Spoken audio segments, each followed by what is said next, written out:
There was a woman who lived in a house where her name was never mentioned. Not because she was invisible, not because she did not exist, but because the man she married had slowly learned how to erase her without touching her. Her name was Morenike, and she was married to a man who never introduced her as his wife. From the outside, Morenike's life looked perfect. She lived in a well-furnished duplex in the city. She wore clean clothes. She ate well. She lacked nothing material, but inside that house, she was slowly disappearing. Her husband's name was Kelvin Adeyemi. Kelvin was a well-known man in the city, a media consultant, a man who moved with politicians, celebrities, and business elites. His face appeared on television. His voice was heard on radio. His name opened doors. But Morenike? Morenike was never part of that world. Not because she was uneducated. She had a degree. She spoke well. She carried herself with quiet dignity. But she came from a small town, a place where people greeted each other with respect and spoke softly, where success was not announced with noise. And to Kelvin, that was her greatest sin. He never said it directly at first. It started subtly. When guests came over, he would say, "This is Morenike. She helps me manage the house." Not my wife, not my partner, just someone who helped. The first time he said it, Morenike laughed awkwardly, thinking he was joking. The second time, her smile froze. By the third time, she understood. At events, Kelvin arrived alone. At award dinners, he sat with colleagues and female associates. When people asked, "Where is your wife?" he would smile and reply, "Oh, she doesn't like public life." That was a lie. Morenike loved life. She loved laughter. She loved conversations. She loved being seen. But Kelvin loved being admired more than he loved being honest. Slowly, he began to correct her in public, not gently, not kindly. "You don't say it like that. Your accent is too local. Please don't talk about village things here." Each sentence sounded small, but together they built a cage around her. At home, Morenike became careful. She measured her words. She practiced her pronunciation alone in the mirror. She watched YouTube videos on how to speak professionally. Not because she was insecure, but because she wanted to be enough for the man she married. Kelvin, however, was already looking elsewhere, not just for another woman, but for another version of life. And that version came in the form of Sonia. Sonia was Kelvin's business partner, bold, fluent, confident, always dressed like she was stepping out of a magazine. She knew how to enter a room and own it. And Kelvin admired her the way insecure men admire loud women, with hunger and resentment.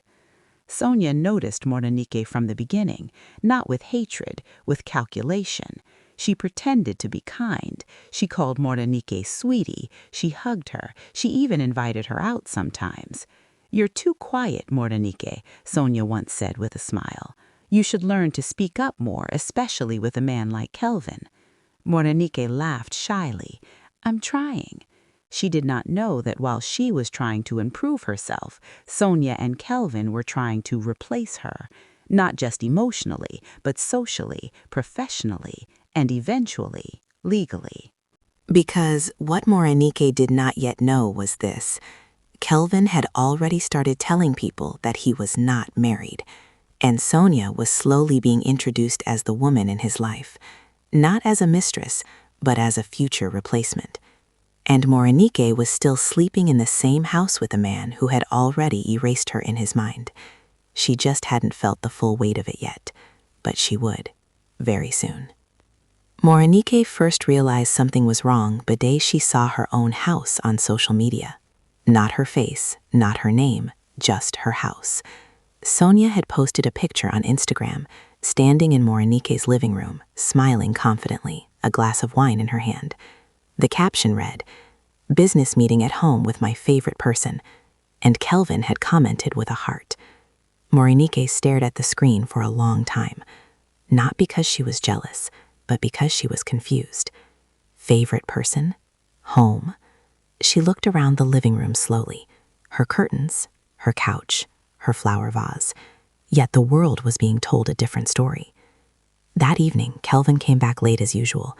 Morenike served his food quietly. He ate without looking at her. Then she finally asked, her voice careful, "Kelvin, are you embarrassed of me?" The question caught him off guard. He dropped his spoon slowly. "Why would you ask that?" She hesitated, then showed him the post. He glanced at it and shrugged. "It's just branding. Don't be dramatic." Branding. That was the word he used to explain her disappearance. "Why did you call the house hers?" she asked softly. "This is our home." Kelvin sighed. "You wouldn't understand how these things work. My image matters. People in my field expect a certain type of woman around me." A certain type. Morenike felt something tighten in her chest. "So I'm not the type?" He did not answer. Silence is often louder than insults. From that day, small things began to change. Kelvin stopped saving Morenike's number as my wife. He changed it to just Morenike. At events, he introduced Sonia as the woman who understands my world. At meetings, he told people he was single. And Sonia began to spend more nights in the house. Not sleeping over, just working late. They sat close. They whispered. They laughed at inside jokes Morenike was not part of. Sometimes Morenike would walk into the living room and feel like a visitor in her own home. Sonia once said casually, "Morenike, you should consider starting something of your own. You know, so you won't just depend on Kelvin." The words sounded like advice, but they felt like preparation. Morenike did not know that Sonia had already convinced Kelvin to remove her name from certain documents, list Sonia as his next of kin for business, and tell people Morenike was just a long-term girlfriend he used to live with. The final blow came on a Friday evening. Kelvin was hosting an exclusive dinner for investors. He told Morenike to stay upstairs. "Just relax," he said. "You won't be comfortable with these people." She obeyed. From the balcony, she watched. She saw Sonia welcome guests, Sonia sit beside Kelvin, Sonia is a toast, and then she heard it. Kelvin's voice, clear and confident. "I want to thank my partner, Sonia, the woman who has been with me through this journey." Morenike's knees weakened. The woman who has been with me. She had been with him for 6 years, but someone else had taken her place without a fight. That night, Morenike cried for the first time in a long while. Not loudly, not dramatically, just silently, because she finally understood something painful. She was not being cheated on. She was being replaced while still present. And the world had already accepted the new version of Kelvin's life, without her in it. Kelvin did not notice her tears. He was too busy building a future that did not include her. And Morenike was still sleeping in the same bed with a man who had already removed her from his story. But the universe was already preparing someone else, someone who would finally call her by her name, and mean it. The invitation card arrived in the afternoon. It was an exclusive corporate gala, Kelvin's biggest event of the year. Politicians, CEOs, media houses, the kind of event that could change his career forever. Morenike picked up the envelope with excitement. This time, surely. This time he would take her. She even went to the tailor that same day. She chose a simple but elegant dress. Nothing loud, nothing flashy, just something that made her feel confident. When Kelvin came home that evening, she showed him the invitation. He glanced at it. Then he said the words that finally shattered her illusion. "You're not coming."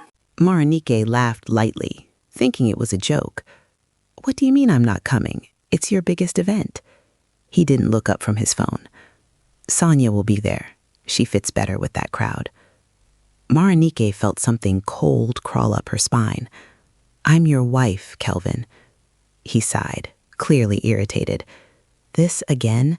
Why do you always make everything emotional? You won't be comfortable there. These people are not your type." Her voice dropped to a whisper. "So what am I?" He looked at her for a long second. Then he said it. "You're simple." That night, Morenike stayed home alone. She watched herself in the mirror, fully dressed, makeup done, hair styled, with nowhere to go. At exactly 8:47 p.m., she opened Instagram, and there it was. Live videos, pictures, stories. Kelvin in a tuxedo, Sonia on his arm, and the caption that destroyed her. Power couple, Kelvin Adeyemi and his partner Sonia. Partner. Not colleague, not business associate. Partner. Morenike's hands began to shake. Then something worse happened. A popular blogger posted a picture and wrote, "Kelvin Adeyemi finally steps out with his beautiful fiancée." Fiancé. Morenike dropped the phone. Her ears rang. Her heart felt like it had been punched from inside. She grabbed her car keys without thinking. She drove to the venue. Not to fight. Not to shout. Just to see with her own eyes. When she arrived, the security man stopped her at the gate. Invitation? She showed him the card. He scanned it, frowned. This invitation is for table sponsors only. Are you with Mr. Adeyemi? Yes, she said softly. I'm his wife. The security man looked at her again. Then he laughed. Madam, please don't joke here. Mr. Adeyemi arrived with his fiancée already. Fiancé. The word cut deeper than a blade. Before she could respond, Sonia walked past. Beautiful, radiant, on Kelvin's arm. Morenike stepped forward. Sonia. Sonia turned slowly. Their eyes met. For a brief second, guilt flashed in Sonia's eyes. Just for a second. Then she smiled. Oh, Morenike, you came? Kelvin turned, and his face changed. Not to surprise, to embarrassment. What are you doing here? He asked sharply. Morenike's voice trembled. I saw the posts. They called you her fiancé. Kelvin looked around. People were watching. He leaned closer and whispered angrily. Not here. You're making a scene. A scene? She whispered. You introduced another woman as your partner. Sonia stepped in calmly. Kelvin, maybe she's just confused. Confused. That word broke her. Kelvin grabbed her arm. You need to leave. Now. Morenike looked at him. Not the man he married. Not the man he loved. Just a stranger in a suit. So, I'm nobody now? She asked quietly. Kelvin released her hand and said the words that ended everything. You were never meant for this world, Morenike. Silence fell between them. Sonia looked away. The guests pretended not to hear. And Morenike finally understood the truth. She was not losing her husband. She had already lost him a long time ago. She walked away slowly. Not crying. Not shouting. Just empty. That night, Morenike did not go home. For the first time since her marriage, she chose not to return to the house where her existence was a mistake. And somewhere across the city, a man she had not seen in years was about to receive a call that would change both their lives. Morenike did not go home that night. She drove aimlessly through the city with no destination in mind, her phone ringing endlessly in her bag. Kelvin called 5 times. Sonia called twice. She did not pick any of them. For the first time in 6 years, she felt something she could not explain. Freedom, mixed with fear. By 2 a.m., she parked by the roadside and finally broke down. Not the polite crying she was used to. Not the silent tears. This time, she cried like a woman who had carried too much for too long. Her chest hurt. Her throat burned. Her hands shook. She asked herself the question she had avoided for years. When did I become so small in a life that was supposed to be mine? At dawn, she called the only person she could think of. Dr. Ifanio Okoro, her former lecturer. A man who had once told her, you speak softly, but you think loudly. Never let anyone reduce you to silence. He picked up on the second ring. Morenike? He said, surprised. I haven't heard your voice in years. Her voice cracked. Sir, I need help. He didn't ask questions. He simply said, where are you? I'm coming. 30 minutes later, his car pulled up beside hers. He opened the door and saw her swollen eyes. That was all he needed to see. She entered his car quietly. He drove her to his apartment, a simple, calm place filled with books, soft music, and peace. He gave her the guest room. Clean sheets, warm tea, no questions. That morning, Morenike slept for 10 hours straight, the kind of sleep you have when your soul is exhausted. When she woke up, she found breakfast on the table, and a note. You are safe here. Talk when you are ready. Something inside her collapsed. Not in pain, in relief. For the first time in years, no one asked her to explain herself. No one told her to adjust. No one made her feel inadequate. She spent 3 days in that house. She did not call Kelvin. She did not check social media. She just existed. On the 4th day, she finally spoke. She told Dr. Okoro everything. The erasure, the public humiliation, the replacement. He listened quietly. No interruptions. No advice. Just listening. When she finished, he said only one thing. "Morenike, you were not married to a man. You were married to an image." Those words stayed with her. That evening, Kelvin came to Dr. Okoro's gate, unannounced, angry, confused, desperate. When Morenike saw his par, her heart skipped. Not with love, with anxiety. Kelvin stepped out. "There you are," he said sharply. "So this is where you ran to." Dr. Okoro stepped between them. "She didn't run," he said calmly. "She came where she's respected." Kelvin laughed bitterly. "You always liked her, didn't you?" Dr. Okoro did not deny it. He simply said, "I always respected her. That's the difference." Kelvin turned to Morenike. "Come back home. We'll talk." Morenike looked at him. The man who erased her. The man who hit her.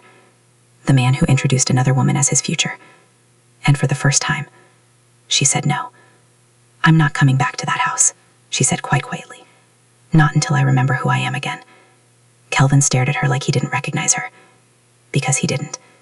The woman standing before him was no longer shrinking. She was standing. And that frightened him. He drove away without another word. And Morenike closed the gate behind him. Not just the gate, but the chapter of her life where love meant suffering. Morenike stayed in Dr. Okoro's house longer than she expected, not because she wanted to hide, but because for the first time in years, she did not feel the need to perform. She woke up without fear. She spoke without being corrected. She existed without being evaluated. Dr. Okoro never invaded her space. Some mornings he left early for work and returned late.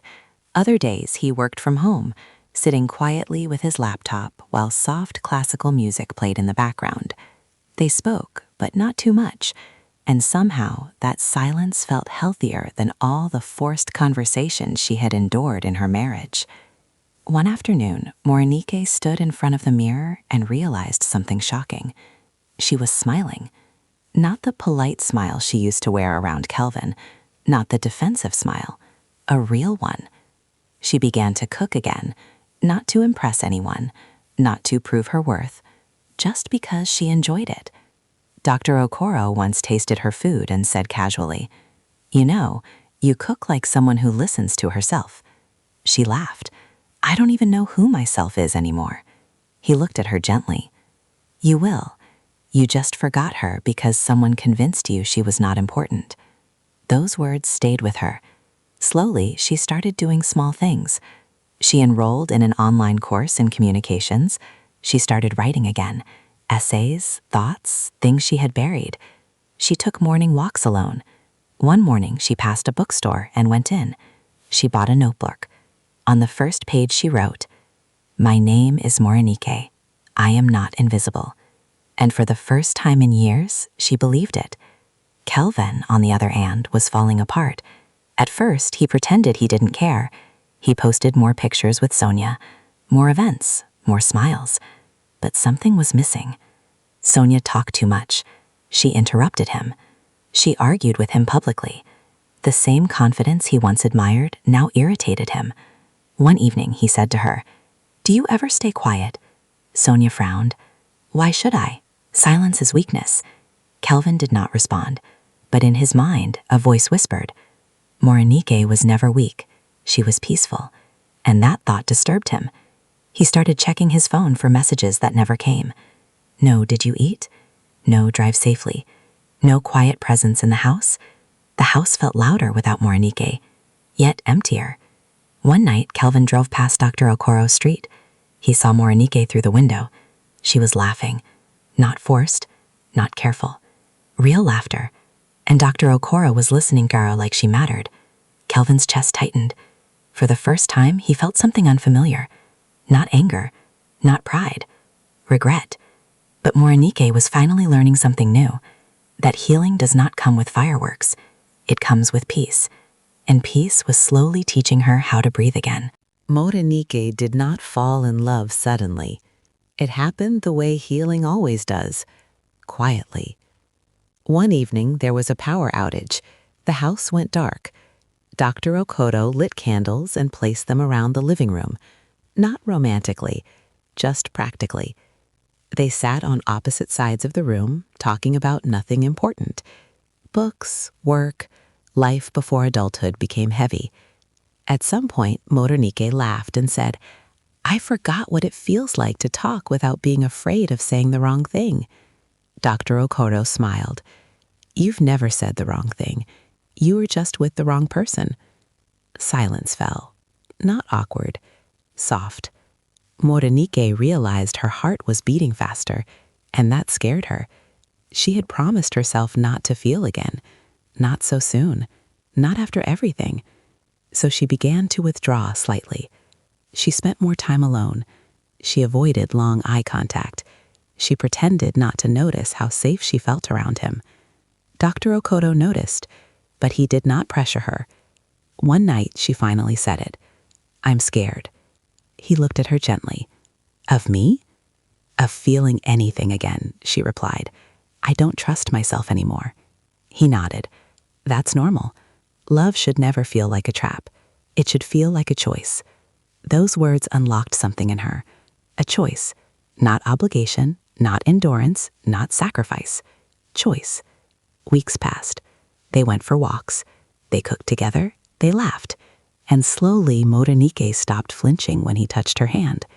One evening, as they sat on the balcony watching the city lights, she said softly, "I think I'm starting to like you." Dr. Okoro didn't smile widely. He didn't rush. He simply said, "I've liked you for a long time. I was just waiting for you to like yourself again." Tears filled her eyes. Not from pain, from recognition. And that was the moment Morenike realized. This love was not trying to fix her. It was meeting her where she already was. And that made all the difference. Meanwhile, Kelvin was unraveling. Sonia had moved in fully, but instead of comfort, Kelvin felt suffocated. She changed the house. Her rules, her noise, her opinions. One night, Kelvin snapped. "Do you ever listen?" Sonia laughed. "You loved me because I don't submit." He looked at her and thought, Morenike never submitted. She simply respected. The house that once felt impressive now felt chaotic, and Kelvin began to miss the woman he never valued, not because she was gone, but because she had finally found peace without him, and that was the one thing he could not compete with. Kelvin sat alone in the house he had made empty. Sonia was at a gala, laughing, speaking, moving like she belonged. But the silence around him screamed louder than any crowd. He scrolled through old photos on his phone. Morenike, smiling at him from a sunlit kitchen, reading quietly on the couch, laughing softly in the living room. Each photo felt like a punch. I made a mistake," he whispered to himself. "Why didn't I see it before?" Kelvin tried to call her 5 times in a row. No answer. He sent messages, polite, messages desperate, messages pleading, all ignored.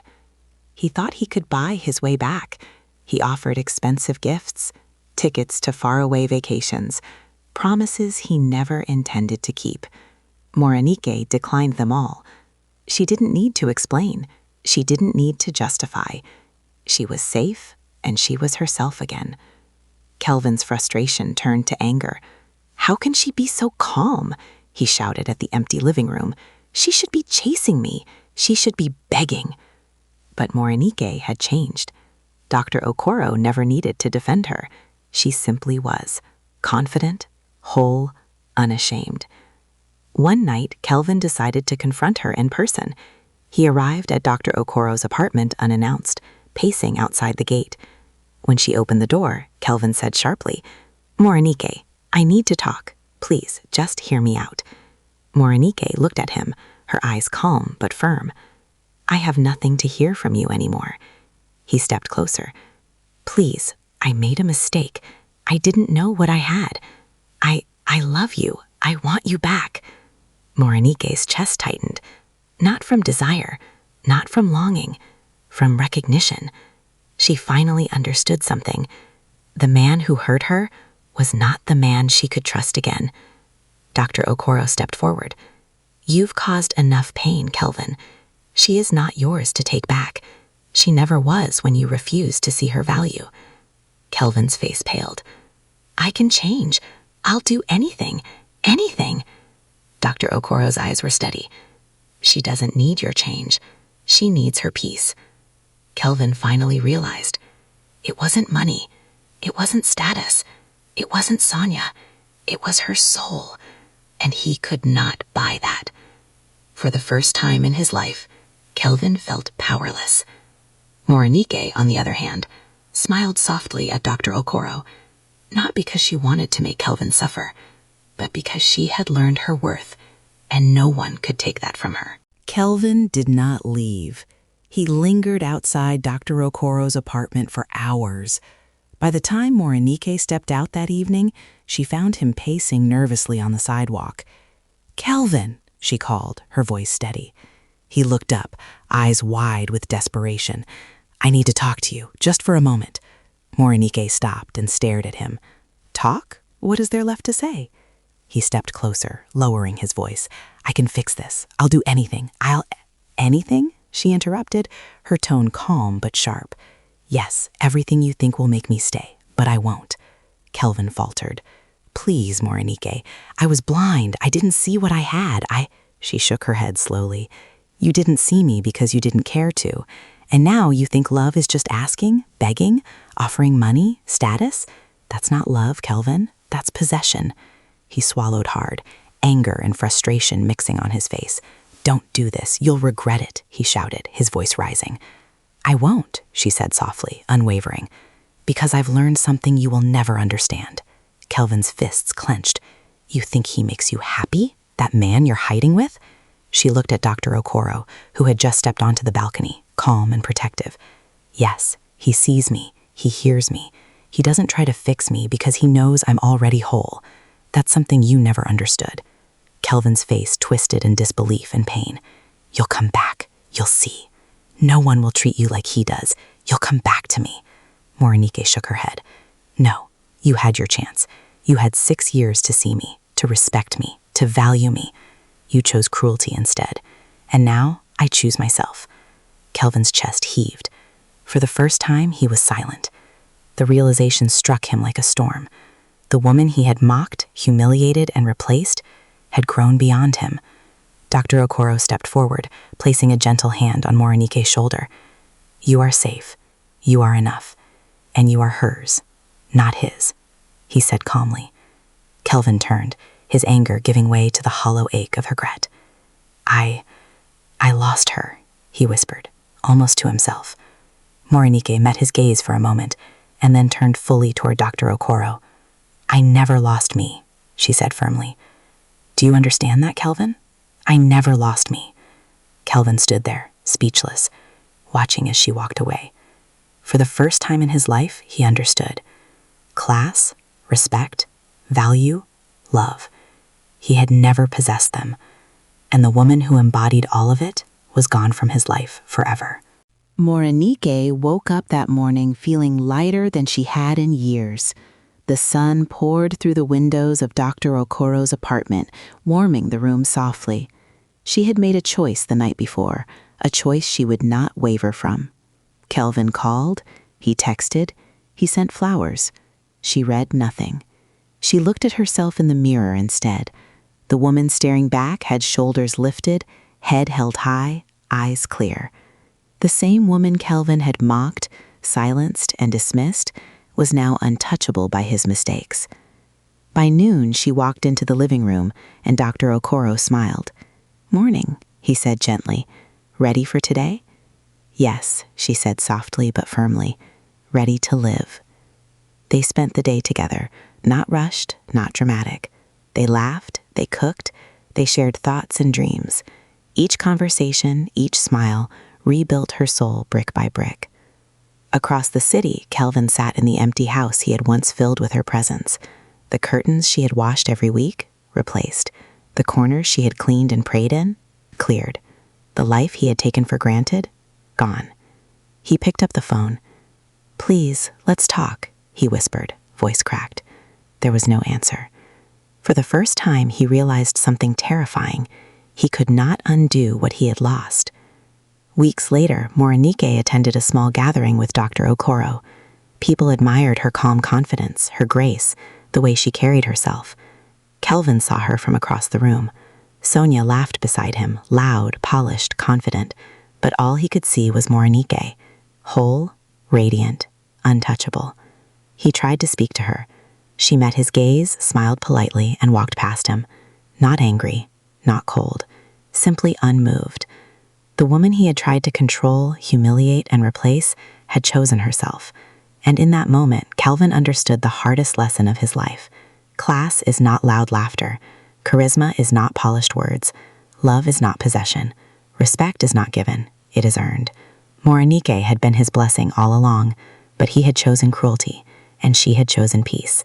From that day on, Morenike lived fully, freely, confidently. Dr. Okoro loved her gently, without demands, without trying to fix her, and with full respect. Kelvin learned that nothing in the world could bring back what he had destroyed. The lesson was simple. When you belittle, replace, and take for granted the treasures in your life, you lose more than them. You lose yourself. Morenike smiled softly one evening as she sipped tea on her balcony.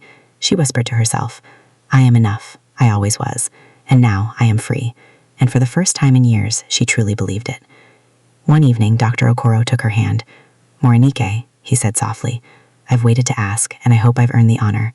She looked into his eyes, confident, calm, and smiling. "Yes," she said. "I choose you. I choose us." They married quietly, a ceremony filled with warmth, love, and laughter. Not show, not polish, not pretense. Just people who genuinely cared, celebrating a love built on respect, patience, and understanding. Kelvin attended the wedding in silence, realizing fully that the woman he had lost, the woman he had tried to humiliate and replace, had found happiness without him. And Morenike? She danced, laughed, and spoke freely. She no longer shrank herself. She had learned that true love never belittles. It lifts you to your fullest self. From that day on, Morenike and Dr. Okoro lived fully, freely, and happily ever after. Kelvin? He learned the hardest lesson, that some treasures once gone can never be replaced. Moral of the story: true class is not measured by wealth, accent, or loud laughter. True love is not possession, control, or humiliation. It is respect, patience, and the courage to lift others, not belittle them. If you mistreat, ridicule, or take for granted those who love you, one day you will realize too late that the greatest treasures in life cannot be bought, replaced, or forced. They must be cherished. If this story moved you, share it with someone who needs to hear this today. Tag a friend, comment below your thoughts, and don't forget to subscribe for more stories that touch your heart, teach powerful lessons, and keep you on the edge of your seat. Remember, respect and love the ones who see your true worth before it's too late.